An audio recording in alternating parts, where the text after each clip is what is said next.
Recent General Hospital spoilers have been teasing us mercilessly. They say Maxie is about to make a massive discovery, an earth-shattering revelation.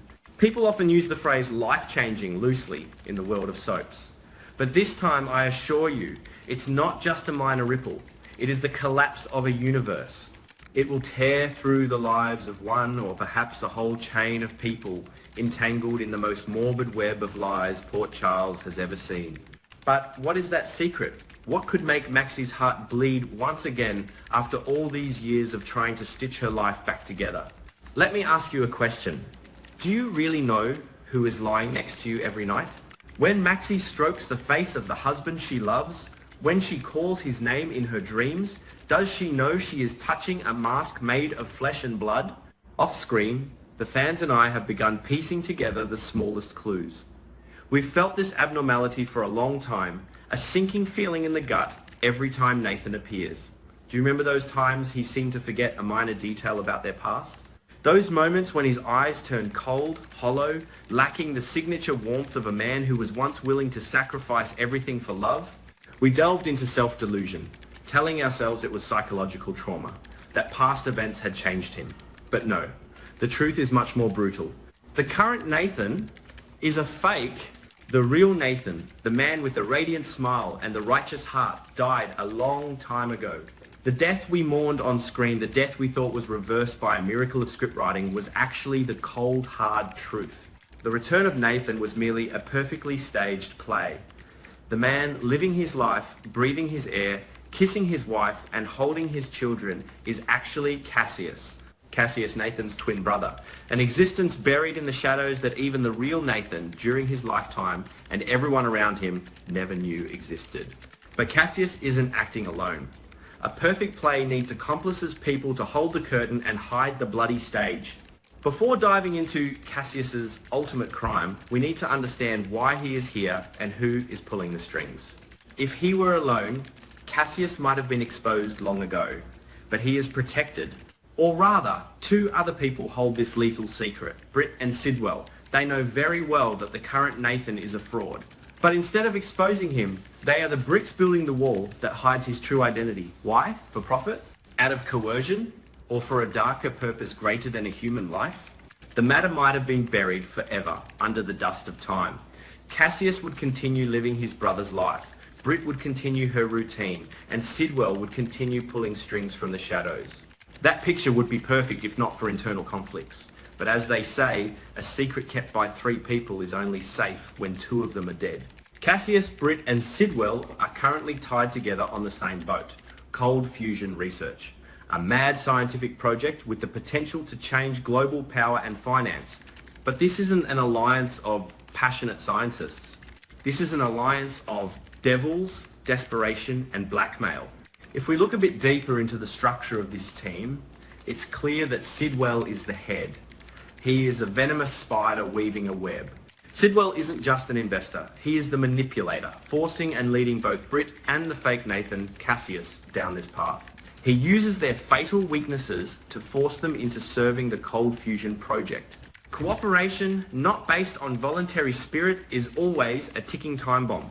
Cassius is forced to play the role of Nathan to maintain a perfect cover, a vantage point for Sidwell's underground operations.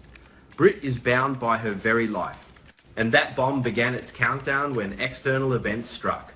The Cold Fusion project is in jeopardy. Marco, a vital link in their network, just died mysteriously.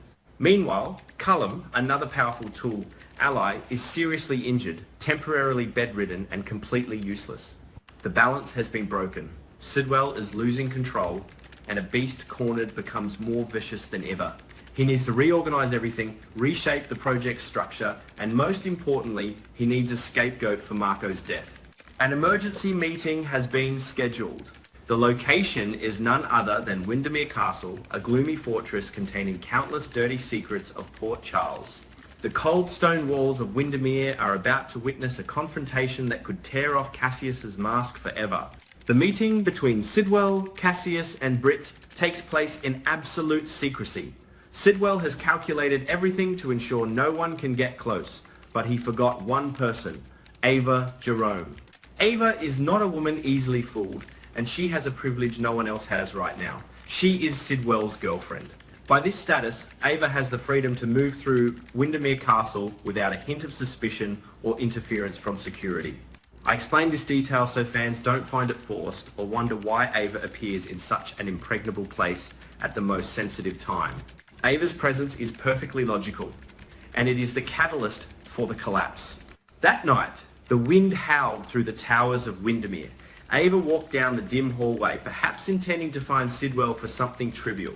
But then, the sound of a heated argument from behind the heavy doors of the library stopped her in her tracks. It wasn't a meeting. It was an inquisition, where Sidwell was playing the judge and Britt was the sinner. "You've overstepped your bounds, Britt." Sidwell's voice rang out, cold and sharp as a blade. "Marco's death was due to your carelessness. This project has no room for the weak or those who cause trouble." Sidwell wants to kick Britt out of the research group. He wants to cut all ties, making her an outsider. But for Britt, being excluded isn't just losing benefits. Exclusion means death. Only Sidwell holds the supply of the special treatment drug that keeps Britt alive. If he cuts the supply, she won't survive the next month. Outside the thick oak door, Ava held her breath. She listened to the rising desperation in Britt's voice. A woman as smart and proud as Britt would never die submissively. "Do you think you can discard me like a pawn, Sidwell?" Britt hissed, her voice laced with the maniacal laughter of someone with nothing left to lose. "If I have to die, I swear I'll drag you all to hell with me. The files on the Cold Fusion project have been set on a timer by me. If I don't enter the code every week, all the data, all your dirty transactions will be sent directly to the WSB and the press." Sidwell fell silent. Cassius, now wearing Nathan's face, spoke up restlessly, trying to de-escalate the situation. "Britt, calm down. We can work this out." But Britt whirled around toward Nathan. And this was the moment the truth was stripped bare, the moment the world of General Hospital prepared to reel. "Don't use that hypocritical tone with me, Cassius." Britt's words struck like a hammer in the void. Ava, hiding outside, turned pale. "Cassius? Did she just call Nathan Cassius?" Britt didn't stop. Fear and rage had shattered all safety protocols. "Who do you think you are to advise me? An identity thief? Sidwell can take my life by cutting my medicine, but I can ruin your entire fake life with a snap of my fingers. How do you think Maxie will react if she finds out your biggest secret, that you aren't just an imposter?" The air in the room seemed to freeze. Britt's voice dropped, but every word carried a soul-crushing malice. "I will tell the whole world the truth about that night. That because you wanted to swap identities, because of your morbid jealousy of your brother's perfect life, you, Cassius, murdered Nathan with your own hands." Wait, what? All our previous theories collapsed. We thought the real Nathan died in an accident, or was killed by an enemy, and Cassius simply took the opportunity to infiltrate. But no! The biggest and darkest twist is this. Cassius was evil enough to personally murder his own twin brother, stealing his life, his name, and his beloved wife. Could this happen? I think it absolutely could. We never really knew Cassius's past. Living in the shadows for years, envy and greed could have transformed him into a cold-blooded monster. He committed a heinous crime, and Britt is the one holding the evidence. In the dark hallway of Windermere, Ava Jerome nearly collapsed. She pressed her hand over her mouth to stifle a horrified gasp. Ava is not a good person. Her history is full of schemes, manipulation, and blood. But she is not entirely a heartless villain. She is a mother. She understands the pain of losing a loved one, and she understands the sanctity of family. The image of Maxie flashed through Ava's mind. Little Maxie, who shed so many tears thinking Nathan was dead, only to explode with happiness when he returned. Maxie is living day and night, sharing a bed and letting her children call a murderer dad. Even more disgusting, that man is the one who heartlessly killed the biological father of those children. Ava leaned against the cold stone wall, her heart hammered. Should she remain silent to protect her position by Sidwell's side? If Sidwell found out she had eavesdropped, her life wouldn't be guaranteed either. The safest choice was to turn around and walk away, pretending she never heard the name Cassius or that horrific crime. But how could she face Maxie? How could she look into the innocent eyes of Nathan's children, knowing they were being raised by the blood-stained hands of their own uncle? Ava's conscience was torn. In that moment, humanity triumphed over selfishness. Ava decided she couldn't let this crime continue. This truth was cruel, but the current lie was 1,000 times crueler. She would be the one to tell Maxie the truth about the fake Nathan's identity and the unjust death of the real Nathan. Ava didn't want to directly confront Sidwell or Cassius. She wanted to use Maxie's hand.